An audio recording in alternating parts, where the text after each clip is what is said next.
उसका नाम पनिन्ना था और वो उससे 2 बच्चे भी थे। एल्काना हन्ना से प्रेम रखता था, प्रीति रखता था। हर साल उनको आउटिंग पे ले जाता था, शीलो के उस मंदिर में आराधना करने के लिए। इतना प्यार करता था कि सबको वहां गिफ्ट देता था, लेकिन हन्ना को डबल गिफ्ट देता। लेकिन ये जो दूसरी पत्नी थी, ये सौतन का काम कर रही थी। ये इसे ताने मारती थी, टोंट कसती थी, चिढ़ाती थी, कुढ़ाती थी। और ये हन्ना जो थी अंदर से बहुत दुखी हो जाती थी और रोती रहती थी, खाना तक नहीं खाती थी। उसका आदमी उसे संतावना देता है, दिलासा देता है, तू क्यों रोती है, क्यों दुखी है, क्यों उदास है, क्या मैं तेरे सामने तेरे 10 बेटों से भी अच्छा नहीं हूं? वो बड़ा दिलासा देता था।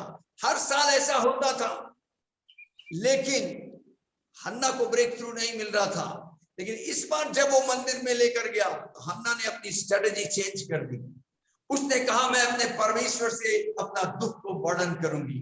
और सुनिए, वहां पर पहला शमूएल 1 अध्याय के 10 पद में इस प्रकार से लिखा हुआ है कि वह मन में व्याकुल होकर प्रार्थना करने लगी और बिलख बिलख कर रोने लगी।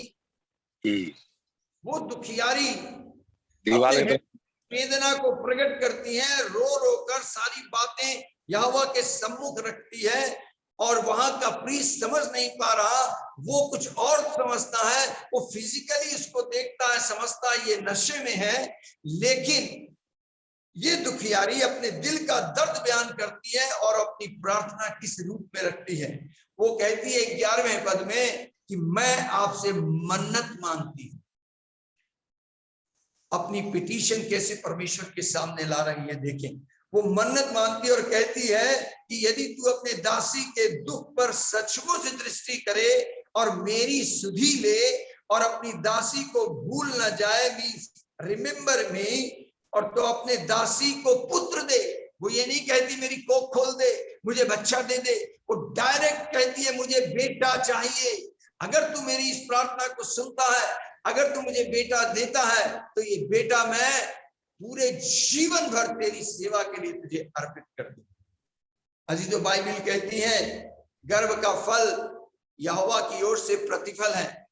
इस लेडी ने कमिट कर दिया कि मैं, मेरे कोख का जो फर्स्ट फ्रूट आएगा वो यहोवा पिता मैं तुझे अर्पित करती हूं, और जीवन भर तेरी सेवा करेगा, हमेशा के लिए। आप देखिए इसकी कुर्बानी, इसकी औलाद नहीं है, लेकिन ये इतनी ज्यादा दुखी है उस सौतन के मुंह के वचनों से जो जख्म उसे मिले हैं। सालों साल से इसकी कंडीशन ये है, लेकिन ये एक ही बात ये चाहती है, ये अपने निवेदन को स्ट्रॉन्ग रीजन के साथ, वचन के साथ बैकअप करके देती है, प्रभु के आगे चढ़ाती है। ऐसा नहीं है कि केवल इसने साधारण रीति से मन्नत मान ली हो, ऐसा नहीं है। She did more. She actually made a petition to God, giving him strong reason कि मुझे क्यों आखिर बच्चा चाहिए। वो इसलिए चाहिए कि पिता मैं तुझे अर्पित कर दूं, परमेश्वर को अर्पण करना चाहिए। इसने मन्नत मानी। और तब मैं आपको बताऊं, जब आप कोई मन्नत मानते हैं तो उसको पूरा जरूर करें। बाइबल कहती है साम 76 वर्स 11 में, अपने परमेश्वर यहोवा की मन्नत मानो और उसे पूरा करो। नीति वचन 20 अध्याय के 25 पद में लिखा है, जो मन्नत माने, जो मन्नत मान के पूछ पाछ करने लगे वो फंदे में फंस जाएगा। याकूब 5:12 में लिखा है, तेरी बात हाँ की हाँ, ना की ना हो, और इससे ज्यादा अगर कुछ होगा तो वो बुरा होगा। ऐसा ना हो कि तुम दंड पाने के योग्य ठहरो। सो आप जो कमिट करें, बैकअप वचन के अनुसार हो, और जब कमिट करें तो उसको पूरा करें। जब इसने इस प्रकार से प्रार्थना की, और उस टाइम का जो याजक था एली, जब उसने इस बात को सुना, मैं विश्वास करता हूं कि परमेश्वर ने उसके द्वारा बात की, क्योंकि परमेश्वर जानता था कि इस प्रीस्ट के बाद इसके वंश में कोई इस लायक नहीं है जिसे प्रीस्ट का दर्जा दिया जाए। तो परमेश्वर भी चाहता था एक व्यक्ति को खड़ा करना। यहाँ पर हन्ना कहती है कि मैं अपना बालक तुझे जीवन भर के लिए अर्पित करने को तैयार हूं, अगर तू मेरी कोख को खोले, अगर तू मुझे पुत्र प्रदान करे। और इसकी जब प्रार्थना ये ग्रांट हुई, एली के द्वारा परमेश्वर ने बात की, कहा गो इन पीस, जो कुछ तूने मांगा है यहोवा तुझे तेरे मन चाहा वर दे। आपको मालूम जी, जब ये शब्द उसने सुने, उसके अंदर एक अजीब करीब शांति आई।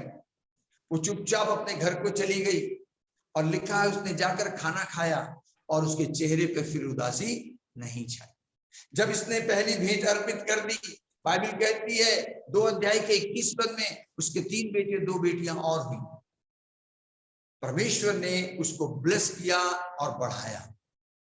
सो मेरी और आपकी अगर कोई रुकी हुई प्रार्थना है, कोई भी किसी प्रकार का केस है, ये बैकअप होना चाहिए। जैसे कोर्ट में जज के सामने सरकारी वकील खड़ा है और दूसरा वकील खड़े हैं, आपस में वाद विवाद करते हैं, खुलकर अपनी चर्चा करते हैं, और वकील कहता है under section such and such it is written, और जज उस बात को इग्नोर नहीं कर सकता। न्यायाधीश अगर सच्चा न्यायाधीश है तो वो उसको इग्नोर नहीं कर पाएगा, वो सच्चा न्याय देगा। आपको मालूम, कुछ साल पहले की बात बताऊं, 90 आई थिंक 8 की बात है, 98 की बात है। मैं एक कन्वेंशन यहाँ अरेंज कर रहा था इस एरिया में। उस टाइम तक कभी भी कोई कन्वेंशन नहीं हुई, और मैं दिल्ली कुछ सामान लेने गया था, और उस पीरियड में मेरे घर के लोग मेरे साथ नहीं थे, मुझसे बात नहीं करते थे, बहुत उल्टा सीधा बोलते थे, टोंट मारते थे। लेकिन अचानक से मैं अपने सिस्टर के घर चला गया, और जब मैं सिस्टर के घर पहुंचा तो मेरे 4 जीजा वहां ऑलरेडी मौजूद थे, और वो लोग सेंटर टेबल पे शराब रखी हुई थी, मीट मुर्गा रखा हुआ था, और उनका दौर चल रहा था। अचानक से मैं पहुंचा, ना उन्हें उम्मीद थी कि मैं आ जाऊंगा, ना मुझे उम्मीद थी इतने लोग एक साथ मुझे यहाँ पर मिल जाएंगे। और टू द पॉइंट मैंने बात की कि मैं अपनी सिस्टर के लिए प्रार्थना करना चाहता, क्योंकि उस वक्त उसके कोई औलाद नहीं थी, 11 साल हो गए थे उसके कोई औलाद नहीं। तो ये लोग नशे में थे ही, इन्होंने कहा हमने कब मना किया, करा लो, देख लेंगे तुम्हारे हालेलुया को। इस तरीके से इन्होंने बात की। मैंने कहा मैं यहाँ प्रार्थना नहीं करूंगा, मैं कहीं ले जाना। मैं उन्हें कहीं ले गया, वहां प्रार्थना की, वापिस आया। बोले, उन्होंने फिर मुझसे कहा क्या बात, प्रार्थना कराए? मैंने कहा हाँ जी प्रार्थना कर दी। बोले तुम्हें मालूम नहीं है तुम्हारी बहन कभी भी माँ नहीं बन सकती। मैंने कहा क्यों, ऐसा क्यों कह रहे हैं आप? बोले एस्कॉर्ट हॉस्पिटल में इनका ऑपरेशन हुआ था और डॉक्टर ने इनका यूट्रस निकाल दिया है, साइंस मेडिकल के हिसाब से ऐसी औरत कभी माँ नहीं बन सकती।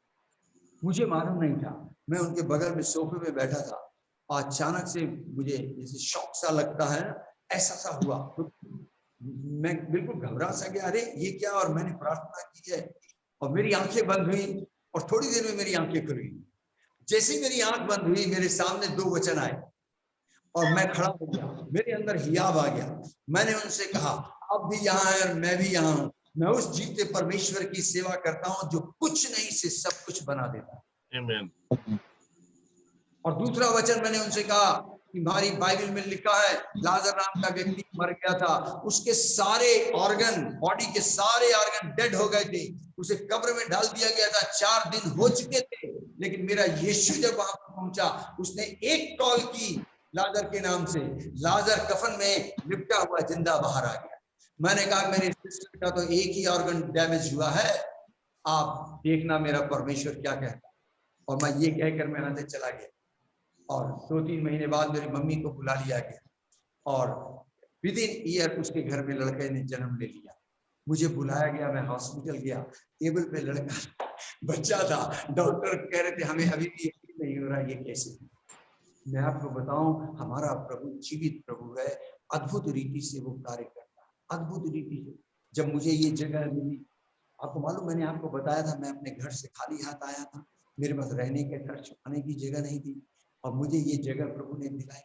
और ये इतनी जगह मैं यहाँ कहाँ से क्या बनाऊं, कैसे बनाऊं, मेरे पास पैसा नहीं, मैं किसी संस्था को नहीं जानता, मेरे लिंक ऐसे नहीं थे, मैं तो सीधी सच्ची सेवा कर रहा था। एक बार एक कोई व्यक्ति मिनिस्ट्री करते हैं, अच्छी मिनिस्ट्री है उनकी, कई चर्चें हैं उनके, वो उस एरिया में आए विजिट करने। मैंने उनसे कहा मेरे पास जमीन है, मैं चाहता हूँ यहाँ कोई ऐसा हॉल बन जाए और मैं प्रभु की सेवा कर सकूं। बोले आप ऐसा करिए, यहाँ एक झोपड़ी बना लीजिए, इसमें बैठ जाइए, लोग आएंगे